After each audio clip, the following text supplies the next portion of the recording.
लोकसभा चुनाव के बाद उत्तर प्रदेश में भारतीय जनता पार्टी के सहयोगी दलों ने ओबीसी आरक्षण के मुद्दे पर बीजेपी को घेरा है। अपना दल एसके नेता मिर्जापुर से सांसद और केंद्रीय मंत्री अनुप्रिया पटेल के बाद अब योगी सरकार में कैबिनेट मंत्री संजय निषाद ने यह मुद्दा उठाया।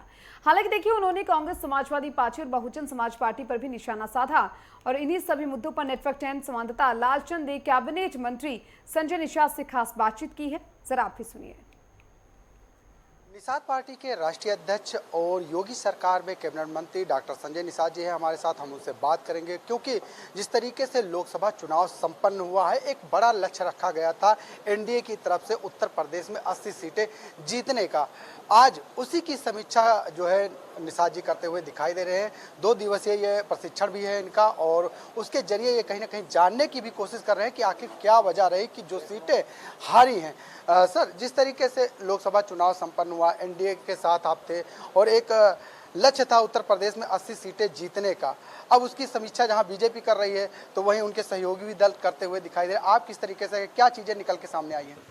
अरे, मैच कोई हार जाए तो क्या खिलाड़ी मैदान छोड़ के थोड़ी भाग जाता है, अपना प्रैक्टिस करता है, अगला मैच जीतता है। तो वो मान लो एक बार हो गया किसी तरीके से धोखे से, तो खिलाड़ी हैं राजनीति के, इनको फिर से खेल के मैदान में भेजना है। इनको खेल के नियमों से जहाँ चूक हुई है आगे इनको सही करना है और सही करके इनको सही जगह भेजना है। जो इनका उद्देश्य उसे पूरा कराना है, ये मेन काम है इनको। क्योंकि किसी भी लक्ष्य को प्राप्त करने के लिए एक सशक्त संगठन, एक अनुशासित कार्यकर्ता की आवश्यकता होती है। अनुशासित कार्यकर्ता वही होता है जो शिक्षित, प्रशिक्षित, दक्ष होता है, और एक सशक्त संगठन वही होता है जो पूरी जानकारी रखता है और संगठन एक उद्देश्य के लिए काम करता है। तो इनका एक उद्देश्य है, उसके हिसाब से काम कर रहे हैं और ये सताए गए लोग हैं वो सिस्टम में काम कर रहे हैं और धीरे धीरे इनको बताया जा रहा है गाँव में जाएंगे। लेकिन क्या वजह निकल के सामने आई है हार की? क्योंकि कहीं ना कहीं आप अपने बेटी की भी सीट संत कबीर नगर हार गए। मेन वजह तो यही मानते हैं कि विदेशी ताकतें जो सोशल मीडिया थे और जो पॉलिटिकल जो सोशल मीडिया थे उसके माध्यम से एडिट करके वीडियो बनाकर लोगों को भ्रम डालना, और चुनाव आयोग ने इस पर कार्रवाई नहीं की और उस भ्रम में डालकर आरक्षण का भय दिखाकर प्रधानमंत्री मोदी जी का, योगी जी, वो क्या नाम, अमित शाह जी के जो वीडियो था उसके माध्यम से लोगों को भ्रमित किया। चूँकि झूठ फैलाए, भ्रम फैलाना उनका काम था। क्योंकि हम लोग को सरकार में आना था, हम लोग झूठ बोल नहीं सकते, क्योंकि झूठ बोलने के बाद जवाबदेही बनती।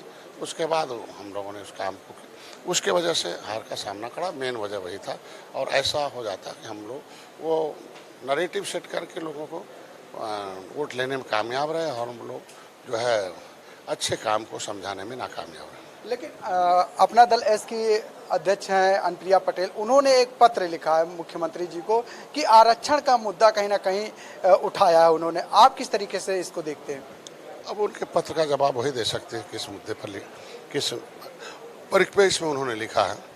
क्योंकि इतना जरूर कहूँगा कि आरक्षण का मुद्दा गंभीर है, इसे समय रहते टैकल हो जाना।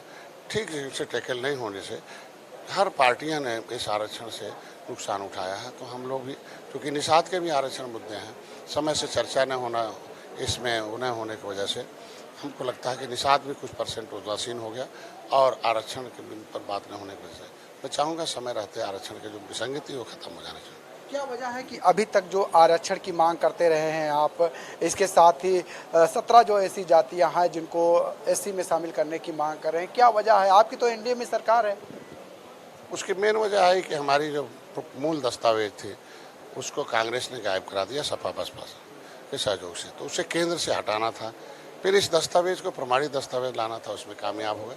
अब जब 70 साल का जो इतिहास है कि जब उसका प्रमाणिक दस्तावेज ही नहीं था तो होता क्या है। अब प्रमाणिक दस्तावेज है, इसलिए अब पहल होना चाहिए। पहल भी किया है योगी जी ने और तो आरजीआई ने एक्सेप्ट भी किया कि वोटमल्ला मझवार है। तो हमें उम्मीद है कि आगे इस पर चर्चा करके जल्दी इस पर कार्रवाई हो जाए। ये थे मंत्री संजय निषाद जिन्होंने नेटवर्क 10 से बात की। उनका साफ कहना है कि आरक्षण का मुद्दा हो, बड़ा मुद्दा है और कहीं ना कहीं आरक्षण देना होगा, इस बात को लेकर भी कहीं ना कहीं सहमति दिखाई दे रही है। यानी कि जिस तरीके से अनुप्रिया पटेल ने आरक्षण की मांग की है, उसी तरीके से अब डॉक्टर संजय निषाद भी आरक्षण की मांग करते हुए दिखाई दे रहे हैं। दिलीप के साथ में लालचंद, नेटवर्क 10, लखनऊ।